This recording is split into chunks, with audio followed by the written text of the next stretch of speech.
আমার বউকে কোথাও তো দেখছি না। কিন্তু তোমার বউ তো মারা গেছে। যখন তোমার শরীরের টুকরোগুলো একটা একটা করে আসমান থেকে জমিনে পড়ে, তখন তোমার বউ তোমার শরীরের টুকরোগুলো নিয়ে চিতার কাছে গিয়ে বসেছিল, তখন তোমার বউ মারা গেছে। কিন্তু রাজামশাই, আমি তো আপনার সামনেই দাঁড়িয়ে আছি, আমি আবার কিভাবে তাহলে মারা গেলাম? আপনি মিথ্যা কথা বলছেন রাজামশাই। আপনি আমার খালা দাসিনকে আপনার ঘরে কোথাও লুকিয়ে রেখেছেন, আর আপনি আমাকে মিথ্যা কথা বলছেন যে আমার বউ মারা গেছে।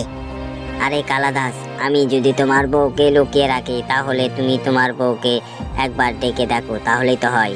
তো ঠিক আছে রাজামশাই, আমি আমার গিন্নিকে ডাকছি। আরে রূপা, তুমি কোথায় আছো? আমি চলে এসেছি, দেখো আমার সামনে এসো।